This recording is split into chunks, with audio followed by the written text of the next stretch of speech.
Good morning, Mark. Megan, I'm live on Highway 99 near Hamilton Road, where I'm on the scene of yet another deadly crash. This is the second one this week. Megan, a student was right here at the Warner Street bus stop near Legion Avenue when a man came up to them demanding for their cell phone, holding them at gunpoint. Thank you so much for joining us. It's been 1 year since you made the critical decision to have that mandatory evacuation. What went through your mind when you knew you had to do that for the people of your community? I'm live outside of the Orville Dam Visitor Center, where you can see construction trucks and people just getting to work, putting on their gear. They're ready to start phase 2 of construction. But right now it's starting to drizzle, a little light sprinkle, so you're definitely going to want to grab an umbrella before you hit the road today. And speaking of roads, we're out here near River Road, and you can see some ankle-deep puddles. The gym tends to be a germ hotspot.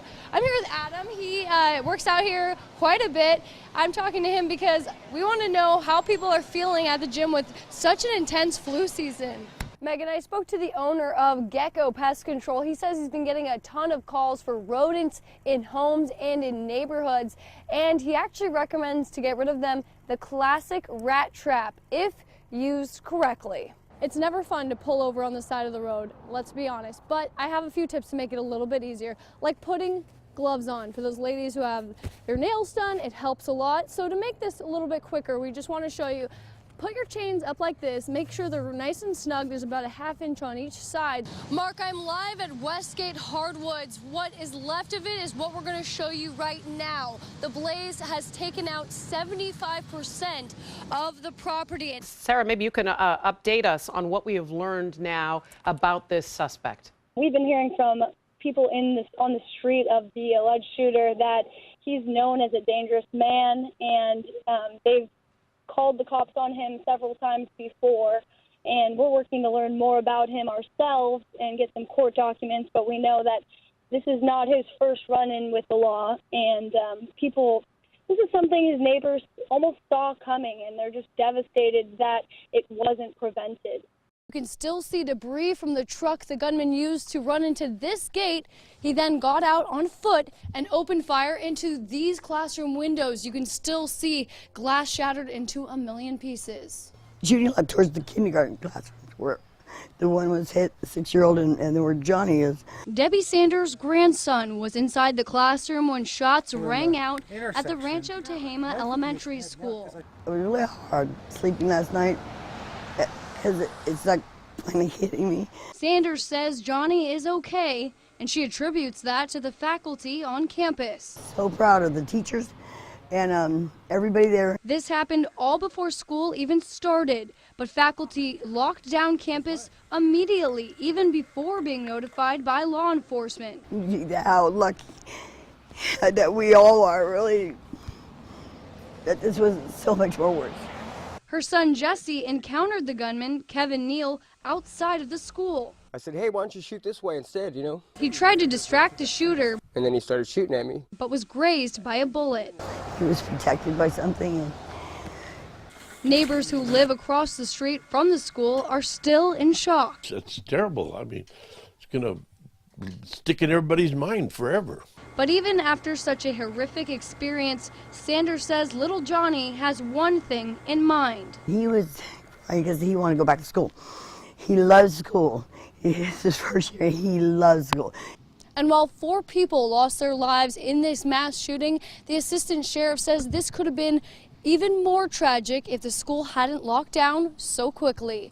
In Rancho Tehama, Sara Stinson, Action News Now. 32 other homeowners are rushing to rebuild so they have a roof over their heads this winter. But it's both an emotional and physical journey. The fire was right there, and we have lost everything. It's been nearly 2 weeks since the Ponderosa fire has been fully contained. I have nothing. Emotions still running high as residents like Nancy Preston are at a loss on how to move on after losing the home she lived in for 11 years. I had records, I had everything, but we didn't have any time to get anything. We literally got out with our lives. Her home is now in Rebel, and it's a situation she says her insurance company doesn't seem to understand. Asking for receipts, serial numbers, model numbers. I told them I have nothing, and I just could use a little compassion and a little bit of just understanding of what we're going through. While Preston is having a hard time with insurance claims, she's grateful for the support of firefighters and the county. Her property was the first to be inspected by state and county hazmat teams for hazardous material. Property's been cleared of hazardous waste, so now Preston can safely remove the debris and begin to rebuild. It'll be better when we don't have to look at it every day. She is one of 19 homeowners who are taking advantage of this free service to have their properties inspected. I've talked to quite a few residences, and I personally can't imagine what they're going through and the stress they're going through. A feeling Preston says you can never prepare for. I want everybody to understand that it's not just your possessions you lose, it's your peace of mind, it's your security. And if your home burned down in either the wildfire or the Ponderosa fire, it's not too late to take advantage of this free service. I put more information about that on our website, actionnewsnow.com. Sara Stinson, Action News Now. Despite facing intense conditions over the weekend, CAL FIRE is making significant progress on the Ponderosa fire, and they're expecting to have it fully contained by this Thursday. Now that the wildfire northwest of Forbes-Town is 68% contained, CAL FIRE lifted all evacuation orders and warnings in the area as crews continue to mop up hot spots. The fire sits at around 4,016 acres. 54 structures have burned, 32 of those homes.